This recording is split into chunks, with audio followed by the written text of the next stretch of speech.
बदलाव हो या दोहराव, लेकिन हम ये कह सकते हैं कि घाटशिला में रिकॉर्ड वोटिंग हुई है। अब ये इस रिकॉर्ड वोटिंग के मायने क्या है, ये हम 14 नवंबर को मतगणना के बाद ही समझ पाएंगे। लेकिन ये तय है कि घाटशिला में जनता ने दिल खोलकर वोटिंग की है। का महापर्व घाटशिला में संपन्न हो गया। सुबह से ही बड़ी तादाद में लोग बूथों पर कतार में लगकर धैर्य के साथ अपनी बारी का इंतजार करते नजर आए। इस चुनाव में सबसे खास बात जो नजर आई वो युवा और महिलाओं का वोटिंग को लेकर जज्बा था, जो उन्हें खींचकर पोलिंग बूथ तक ले गया। इसे इस तरह भी समझिए कि जिस बिहार में वोटर 70 साल का रिकॉर्ड तोड़ रहे हैं, वहां सुबह 9 बजे तक 14.55% वोटिंग हुई, जबकि घाटशिला में वोटिंग का औसत रहा 17.33। इस तरह 11 बजे तक जहां बिहार में वोटिंग का आंकड़ा 31 के पार गया, वहीं घाटशिला में 11 बजते बजते ये 34 के पार चला गया। इतना उत्साह है, क्या कुछ सोच के वोटिंग कर रहे हैं? बहुत उत्साह है सर इस बार, और बहुत है। क्या दिलो दिमाग में क्या है सोच करके मतदान कर रहे हैं? कैसी सरकार चाहिए, कैसे प्रतिनिधि चाहिए? जी वो तो अभी बता नहीं सकते कैमरे पे। नहीं वो नहीं पूछ रहा हूँ, मैं बोल रहा हूँ क्या सोच करके सरकार से क्या अपेक्षा रखते हैं आप लोग? सरकार से अपेक्षा है जो कमियां नहीं कर पाए हैं दूरी उसको क्या करे। घाटशिला उपचुनाव सोरेन वर्सेस सोरेन। जेएमएम ने दिवंगत रामदास सोरेन के पुत्र 39 साल के सोमेश सोरेन को मैदान में उतारा है, तो बीजेपी ने बाबूलाल सोरेन और जेएलकेएम ने रामदास मुर्मू को उतारा है। यहाँ 13 प्रत्याशी मैदान में हैं, लेकिन वोटिंग से यही इशारा मिला कि असली मुकाबला जेएमएम के सोमेश सोरेन और बीजेपी के 41 साल के बाबूलाल सोरेन के बीच है।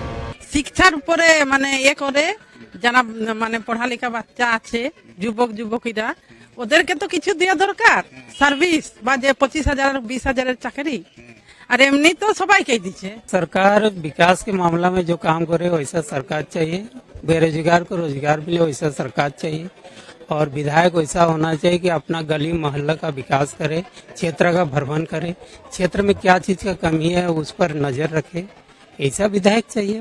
आमतौर पर उपचुनाव को लेकर आवाम या सियासी पार्टियों में बहुत ज्यादा दिलचस्पी नहीं दिखती, लेकिन घाटशिला में ये उपचुनाव राज्य के 2 प्रतिष्ठित परिवारों की सियासी विरासत को आगे ले जाने की लड़ाई बन गया। दिवंगत शिक्षा मंत्री रामदास सोरेन बनाम पूर्व सीएम और कोल्हान टाइगर चंपाई सोरेन बन गए। चुनाव इसलिए भी ज्यादा दिलचस्प बन गया क्योंकि बीजेपी ने राज्य की दूसरी एसटी सीट अपने खाते में लाने के लिए एड़ी चोटी का जोर लगा दिया है। एक बड़े जनादेश के साथ हम लोग 14 तारीख को विजय का प्रमाण पत्र लेंगे। हमारे विपक्ष में जो भी लोग हैं वहां पर 12 लोग और हैं,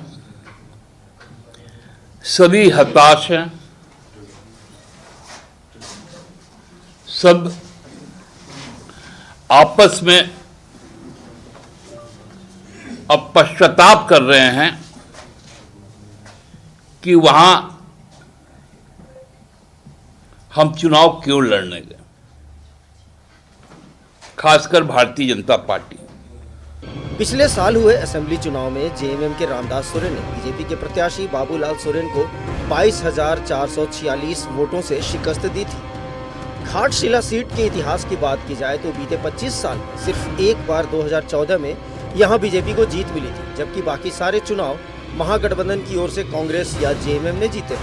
जेएमएम लगातार 2 चुनाव यहां से जीतती आई है और शिक्षा मंत्री रामदास सोरेन की मृत्यु के बाद सहानु वोट की उम्मीद कर रही है। वहीं एनडीए को भी कोल्हान टाइगर चंपाई सोरेन के नाम का भरोसा है। शिक्षा, रोजगार, गरीबी, इन मुद्दों पर, विकास के मुद्दों पर बात करते हैं। जाहिर तौर पर देखना बहुत महत्वपूर्ण होगा कि क्या, चूंकि इस विधानसभा में जो चुनाव हो रहा है इससे सरकार को तो नहीं बदलना है, लेकिन क्या लोग चाहेंगे कि जनप्रतिनिधि बदल जाए, बहुत महत्वपूर्ण होगा।